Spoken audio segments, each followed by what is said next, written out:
की कटोरी चम्मच दे देंगे। सुनार के पास गया, स्वर्ण वाले से पूछा तो उसने कहा कि हम इसके बदले तुमको एक स्वर्ण सोने की अंगूठी दे देंगे। और अंत में पहुंचा वो एक जौहरी के पास। जौहरी समझते हैं, जो हीरे की पहचान रखता है, उसके पास ले गए। और जैसे उसको कहा कि आप खरीदो, उसने देखा पत्थर को और बोला ये पत्थर तुझे कहां से मिला?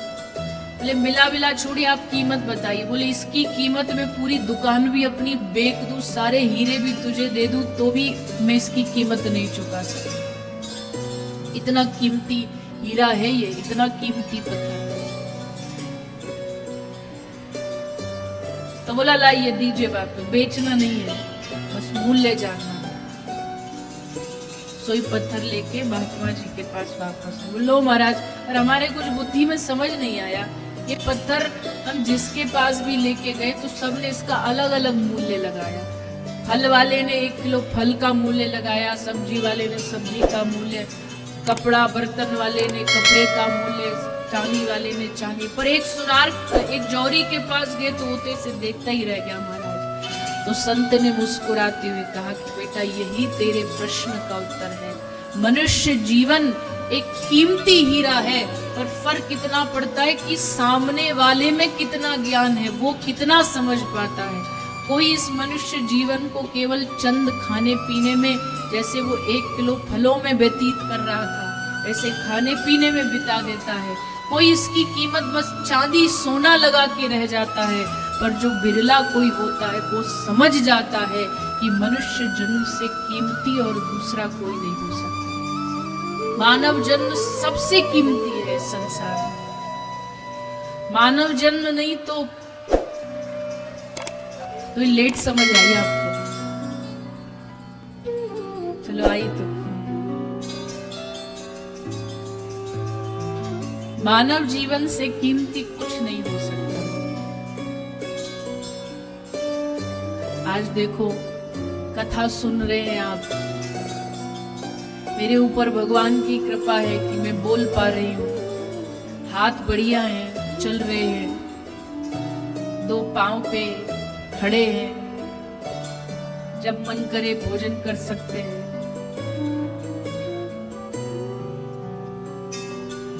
यही अगर एक हार्ट बीट थोड़ी बहुत आगे पीछे हो जाती तो उसका इलाज करने के लिए डॉक्टर लाखों करोड़ों रुपया ले लेते हैं। आज जिस श्वास को हम मुफ्त में फ्री में ले रहे हैं, यही अगर हॉस्पिटल में वेंटिलेटर पर लेट जाए कोई पेशेंट, तो उसके लिए जब जाके कितना लंबा चौड़ा बिल प्राप्त होता है। एक हवा का, एक ऑक्सीजन का, एक सांस का।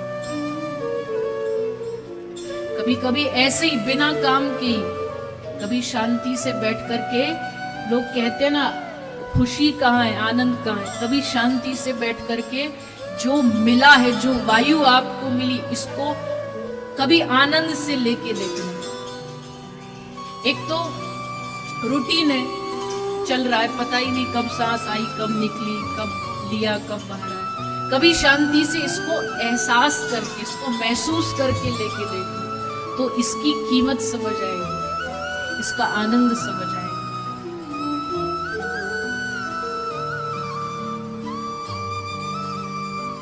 तो ये हम पर ठाकुर जी की बड़ी कृपा है कि हमको सब चीज भगवान ने मुफ्त में प्रदान कर दी।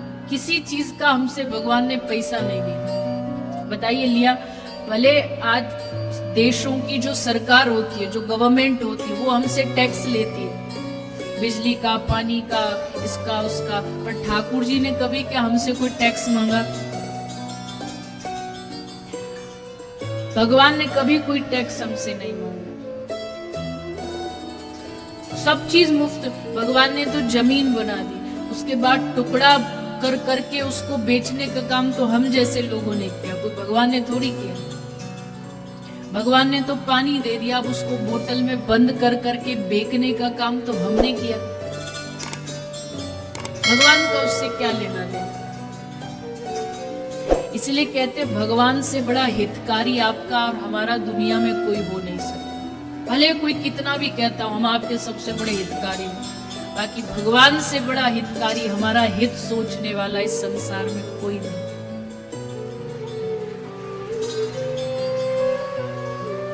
कितना सोचते होंगे ठाकुर जी हमारे बारे में, और हम अज्ञानी मूर्ख उनके इस वात्सल्य को समझ ही नहीं पाते, उनकी इस कृपा को समझ ही नहीं पाते।